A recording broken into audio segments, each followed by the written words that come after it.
بسم الله الرحمن الرحيم. إذا سلسلة التمارين التحويلات الاعتيادية. التمرين الأول ليكون بي سي دي متوازي الأضلاع مركزه إي. أ و سي هما على التوالي صورة أ و سي بالتماثل المحوري الذي محوره بي دي. بين أن أ سي بريم سي أ بريم مستطيل. التمرين الثاني ليكون أ بي سي دي أ بي سي مثلث، و إس أ التماثل المركزي الذي مركزه أ. أنشئ دي و أو صورتي بي و سي على التوالي بالتماثل إس أ. ثانيا، ما هي طبيعة الرباعي بي سي دي أو؟ إذا كان أ بي سي مثلث قائم الزاوية ومتساوي الساقين في أ، فحدد طبيعة الرباعي بي سي دي أو. إذا التمرين الأول أ بي سي دي متوازي الأضلاع مركزه إي. إذا سوف نقوم برسم مماثلة أ بالنسبة للمستقيم بي دي. إذا نأخذ النقطة دي مع النقطة أ، نأخذ المسافة بينهما، ثم نمثل القوس، ثم المسافة إي أ. إذا نقطة تقاطع هذين القوسين هي النقطة أ بريم. إذا النقطة أ بريم. ثم نأخذ مماثلة سي بالنسبة للمستقيم بي دي. إذا المسافة إي سي مثل هكذا، ثم المسافة بي سي هكذا، ثم النقطة سي بريم. إذا نحصل على الرباعي أ سي بريم سي أ بريم أ. إذا فكما نلاحظ أن الرباعي أ سي بريم سي أ بريم فهو مستطيل. إذا سوف نقوم بتبيين أن الرباعي أ سي بريم سي أ بريم مستطيل. لدينا أ بي سي دي مستطيل مركزه إي. إذن إي منتصف السي. نعلم أن مركز متوازي الأضلاع، عفوا لدينا أ بي سي دي متوازي الأضلاع وليس مستطيل، عفوا.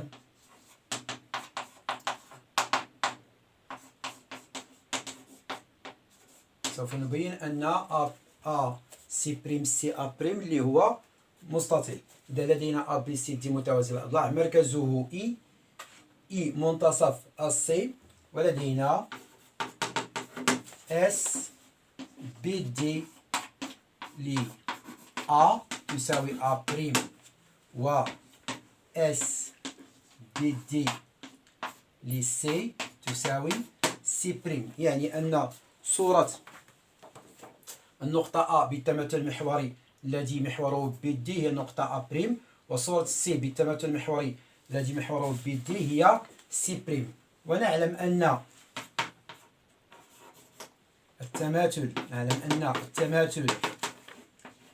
المحوري يحافظ على منتصف قطعة. التماثل المحوري يحافظ على منتصف قطعة. إذا لدينا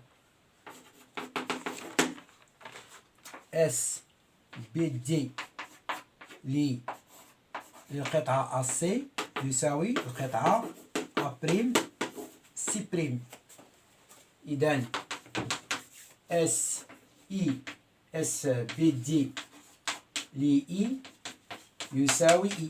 لماذا صورة النقطة إي تساوي إي؟ لأن إي تنتمي إلى بي دي، لأن إي تنتمي إلى بي دي. إذا أي نقطة تنتمي إلى محور التماثل فصورتها هي نفسها. إذا من خلال هذه العلاقة سوف نستنتج أن إي هي منتصف أ بريم سي بريم. إذا إي منتصف أ بريم سي بريم. إذا بما أن إي منتصف أ بريم سي بريم وإي منتصف أ سي، فالرباعي أ سي بريم سي أ بريم فهو متوازي الأضلاع. إذن الرباعي أ سي بريم سي أ بريم متوازي الأضلاع. إذن هنا نتيجة واحد، متوازي الأضلاع لأن لقطريه نفس المنتصف، فإي منتصف أ بريم سي بريم وإي منتصف أ سي. إذا كان لرباعي لقطريه نفس المنتصف فهو متوازي الأضلاع. إذا يجب أن نبين بأن هذا متوازي الأضلاع فهو مستطيل، يعني حالة خاصة لمتوازي الأضلاع. نعلم أن التماثل المحوري فهو يحافظ على المسافة بين نقطتين.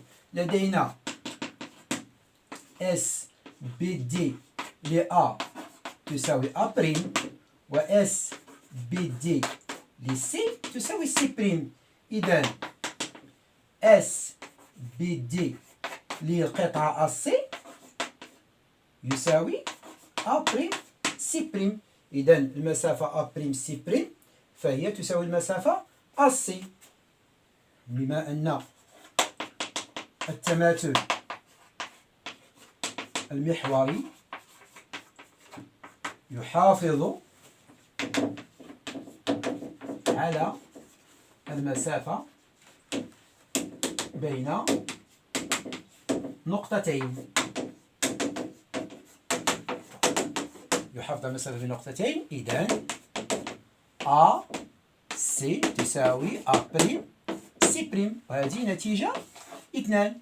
إذن من واحد واثنان نستنتج أن الرباعي أ سي بريم سي أ بريم فهو مستطيل. إذن الرباعي أ سي بريم سي أ بريم مستطيل. لماذا؟ لأنه متوازي الأضلاع وقطريه متقايسان، لأنه متوازي الأضلاع وقطراه متقايسان.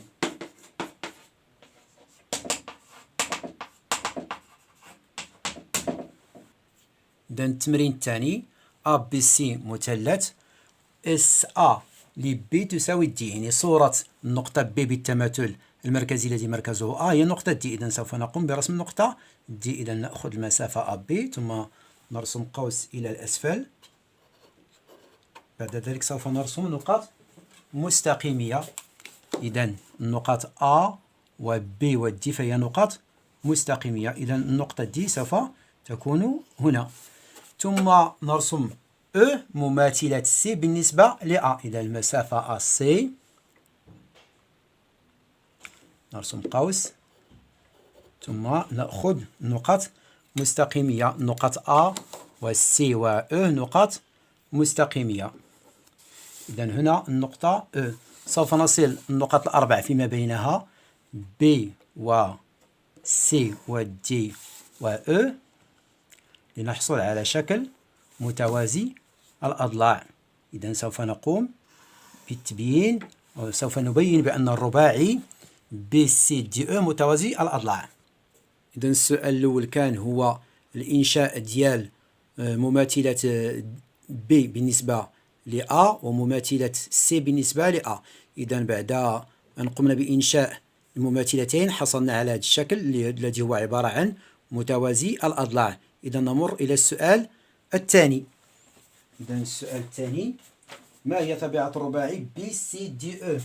إذا ألف لدينا SA ل B تساوي D، يعني مماثلة B بالنسبة للنقطة A هي النقطة D، ولدينا SA ل C تساوي E، يعني مماثلة النقطة C بالنسبة للنقطة A هي E.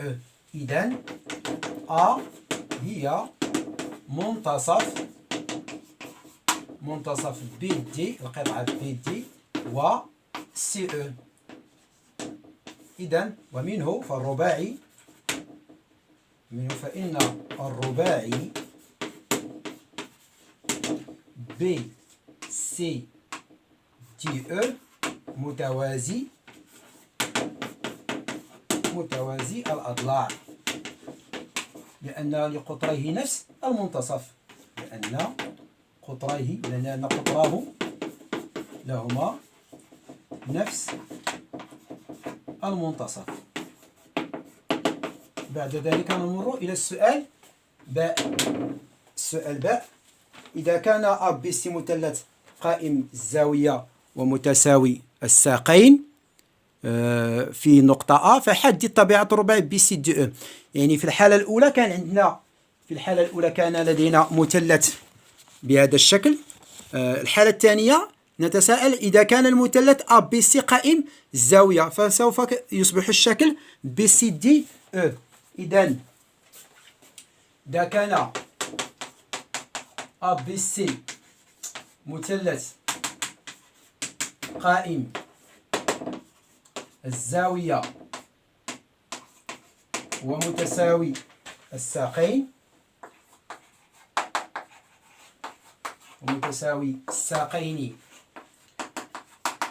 في أ، فإن يعني متساوي الساقين فتعطينا المسافة أ ب تساوي المسافة أ سي، وقائم الزاوية فيعطينا بأن أ ب عمودي على أ سي. إذا سوف نوظف هاتين المعلومتين في الجواب على هذا السؤال. إذا لدينا اس أ ل ب تساوي د، و اس أ ل سي تساوي أ. إذا أ منتصف ب د، و أ منتصف سي أ. إذا فالقطعة أ ب، فالمسافة أ ب تساوي المسافة ب د على 2، والمسافة أ سي تساوي المسافة سي أ على 2. بما أن أ ب تساوي أ سي على حسب هذه النتيجة، أ ب تساوي أ سي، بما أن أ ب تساوي أ سي إذا ب د على 2 تساوي سي أ على 2، سوف نستنتج أن ب د تساوي سي أ. إذا هنا نلاحظ بأن القطرين متقايسين. إذا القطران متقايسان سوف يصبح لدينا مستطيل، ولكن بما أن أ ب عمودي على أ سي، إذا وبما أن أ ب عمودي على أ سي، إذا فالقطران متعامدان. إذا ب د عمودي على سي أ. لماذا هنا لدينا أ ب عمودي على أ سي ثم استنتجنا بأن ب د عمودي على سي أ؟ لأن أ فهي تنتمي إلى المستقيم ب د، و أ فهي تنتمي إلى المستقيم سي أ. إذا قلنا المستقيم أ ب فهو نفس المستقيم ب د، وإذا قلنا المستقيم أ سي فهو المستقيم سي أ. إذا سوف نستنتج أن الرباعي مربع. لماذا؟ لأن قطريه متقايسان ومتعامدان ويتقاطعان في منتصفهما. إذا الرباعي ب سي د أ مربع. التمرين الثالث: أ و ب و سي 3 نقط من المستوى ب، و ام نقطة تحقق العلاقة ام أ ناقص ام ب زائد ام سي تساوي المتجهة المنعدمة. أولا بين أن ام هي صورة النقطة أ بالإزاحة تي بي سي. ثانيا أنشئ الشكل. ثالثا أنشئ ام بريم صورة النقطة ب بالإزاحة تي أس سي، وبين أن السي منتصف ام بريم. السؤال الأول: لدينا ام أ ناقص ام بي زائد ام سي تساوي المتجهة المنعدمة. إذا نريد أن نبين بأن ام هي صورة أ بالإزاحة بسي، لذلك سوف نقوم بتحويل ام أ إلى الطرف الآخر، ثم نقوم بتبديل ناقص ام بي، سوف تصبح لدينا بي ام. إذا بي ام زائد ام سي فهي تساوي، إذا قمنا بتحويل ام أ ستساوي أ ام. ثم هنا نلاحظ علاقة شال، بي ام زائد ام سي فهي تساوي بي سي. إذا بي سي تساوي أ ام. إذا من خلال هذه العلاقة سوف نستنتج أن ام هي صورة أ بالإزاحة ذات المتجه BC، ومنه T BC لA تساوي M. إذا الشكل A و B و C ثلاث نقط من المستوى. سوف نقوم برسم النقطة M بحيث المتجه BC تساوي المتجه AM. إذا فسوف تعطينا متوازي الأضلاع. إذا نأخذ المسافة BA ثم المسافة BC ثم بعد ذلك المسافة BC تساوي المسافة AM. إذا فالنقطة M سوف تكون هنا. إذا فM هي صورة M صورة A. إذا M صورة A بالإزاحة ذات المتجهة BC. إذا المتجهة BC والمتجهة AM. إذا فالمتجهة AM مع المتجهة BC متساويتان. ثم السؤال الثالث، أنشئ M' صورة النقطة B بالإزاحة ذات المتجهة AC. إذا بالإزاحة ذات المتجهة AC سوف نقوم بإنشاء M' صورة AC. إذا بما أن M' هي صورة B بالإزاحة AC فسوف يعطينا كذلك متوازي الأضلاع. إذا سوف نأخذ المسافة AB لكي تعطينا النقطة M' صورتها، ثم بعد ذلك المتجه AC لكي تعطينا النقطة M'. إذا النقطة M' سوف تأتي هنا. إذا لنبين بأن C هي منتصف M'. إذا النقاط فهي نقاط مستقيمية. نتأكد بأن C هي منتصف M'. إذا كما تلاحظون فإن C هي منتصف M'. لدينا T AC لB تساوي M'. إذا سوف نستنتج من خلال هذه العلاقة أن إذا AC تساوي المتجهة BM'. ولدينا حسب السؤال السابق يعني السؤال الأول، ولدينا T BC يعني صورة T BC لA تساوي M. إذا AM تساوي BC. إذا AM تساوي BC و AC تساوي BM. إذا سوف نقوم بتغيير المتجهة مع المتجهة الأخرى. إذا سوف تصبح لدينا CB تساوي MA، ومنه إذا سوف نقوم بإضافة CB مع AC. إذا CB زائد BM CB زائد BM'. إذا هنا نفس النقطة B سوف ندخل علاقات شابهة النقطة B. إذا CB زائد BM' تساوي AC زائد MA'، يعني MA زائد AC. إذا CB زائد BM' تساوي CM'، و MA زائد AC فهي تساوي MC.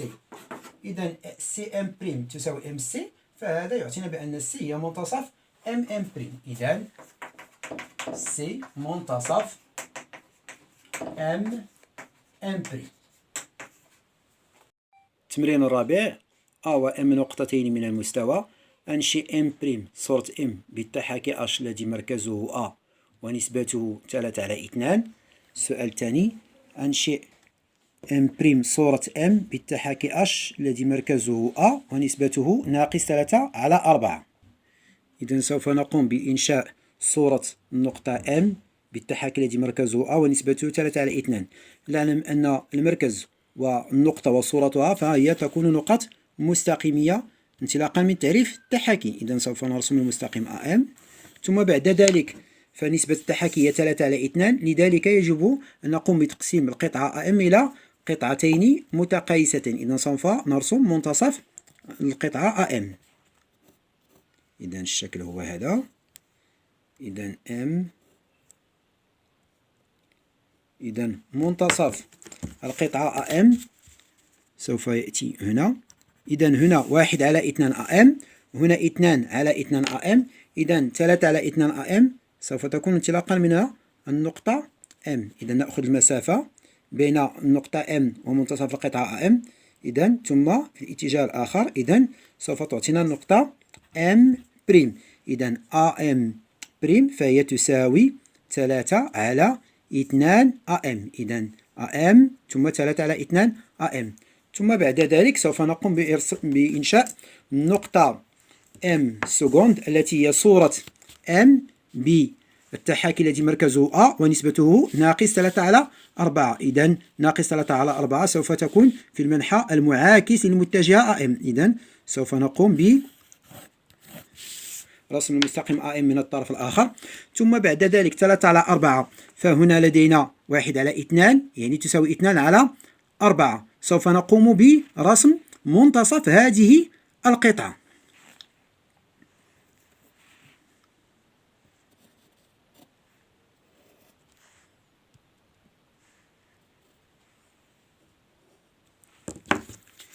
بعد ذلك نحصل على 3 على 4 AM. إذا فالنقطة التي بين A و M هنا فهي 3 على 4 AM. إذا نأخذ هذه المسافة التي تمثل 3 على 4 AM ثم نرسمها في الاتجاه المعاكس ل AM. إذا هنا سوف تأتي النقطة M سكوند. إذا M سكوند فهي صورة النقطة M بالتحاكي الذي مركزه A ونسبته ناقص 3 على 4. التمرين الخامس: حدد نسبة ومركز التحاكي الذي يحول A إلى B في الحالات التالية: A زائد B تساوي المتجهة المنعدمة، حيث E نقطة معلومة، 3 OA زائد 2 AB تساوي المتجهة المنعدمة، حيث O نقطة معلومة، و3 AI ناقص 5 BA تساوي المتجهة المنعدمة، حيث E نقطة معلومة. ثانيا، عبر عن العلاقة EA تساوي 3 EB بتحاكي. إذا أولا لدينا AI زائد BE تساوي المتجهة المنعدمة. إذا BE تساوي ناقص AI. إذا قمنا بتحويل AI إلى الطرف الآخر، ومنه فإن ناقص EB تساوي ناقص AI فهي EA تساوي EA. إذا EB تساوي ناقص EA. إذا سوف نحول ناقص إلى الطرف الآخر. من خلال هذه العلاقة نستنتج أن التحاكي الذي يحول B إلى A هو التحاكي الذي مركزه E، لاحظوا، ونسبته ناقص 1. إذا التحاكي الذي يحول B إلى A هو التحاكي الذي مركزه E ونسبته ناقص 1. ثم بعد ذلك السؤال الثاني: 3 OA زائد 2 AB تساوي المتجهة المنعدمة. بما أن التحاكي يحول A إلى B فهنا لا بد أن نقوم بإدخال علاقة شال بالنقطة O، لأن O هي النقطة المعلومة. إذا 3 OA زائد 2 AO زائد 2 OB تساوي المتجهة المنعدمة. إذا 3 OA مع 2 AO سوف تصبح لدينا 3 OA ناقص 2 OA زائد 2 OB تساوي المتجهة المنعدمة. 3 OA ناقص 2 OA فهي OA، وA زائد 2 OB تساوي المتجهة المنعدمة. إذا سوف نقوم بتحويل OA إلى الطرف الآخر، سيصبح لدينا OA B تساوي ناقص OA. إذا بما أن التحاكي يحول B إلى A فلا بد أن العدد 2 يحول إلى الطرف الآخر، ومنه سوف تصبح لدينا OB تساوي ناقص 1 على 2 OA. وهكذا نستنتج أن التحاكي الذي يحول B إلى A مركزه O ونسبته ناقص 1 على 2. إذا H هو التحاكي الذي مركزه O ونسبته ناقص 1/2. العلاقة الثالثة لدينا 3 AI ناقص 5 BA تساوي المتجهة المنعدمة. إذا نفس الشيء سوف نقوم بإدخال علاقة شرط بالنقطة I لأن I هي النقطة المعلومة. إذا 3 AI ناقص 5 BA إذا BE زائد EB تساوي المتجهة المنعدمة. إذا 3 AI ناقص 5 BE ناقص 5 EA تساوي المتجهة المنعدمة. إذا ناقص 5 BE زائد 3 AI زائد هنا ناقص 5 EA سوف تصبح 5 AI تساوي المتجهة المنعدمة. إذا ناقص 5 BE زائد 3 زائد 5 هي 8 AI تساوي المتجهة المنعدمة. ناقص 5 BE فهي 5 BA ولا 5 EB 5 EB تساوي 8 AI. إذا قمنا بتحويل الطرف الآخر سوف تصبح 8 EA. إذا سوف نبدل الطرف مع الأصل وبالتالي فإن EB تساوي 8 على 5 EA. نستنتج من خلال هذه العلاقة أن B هي صورة A بالتحاكي الذي مركزه E إذا مركز هنا وهنا ونسبته 8 على 5. إذا H نسبته مركزه E ونسبته 8 على 5. بالنسبة للسؤال الثاني فهو بسيط جدا. عبر عن العلاقة EA تساوي 3 EB بتحاكي. إذا EA تساوي 3 EB. إذا من خلال العلاقة استنتج أن مركز التحاكي هو E ونسبته هي 3 وA هي صورة B. إذا B هي ولا A هي صورة B. إذا هنا A صورة B بالتحاكي الذي مركزه E ونسبته 3.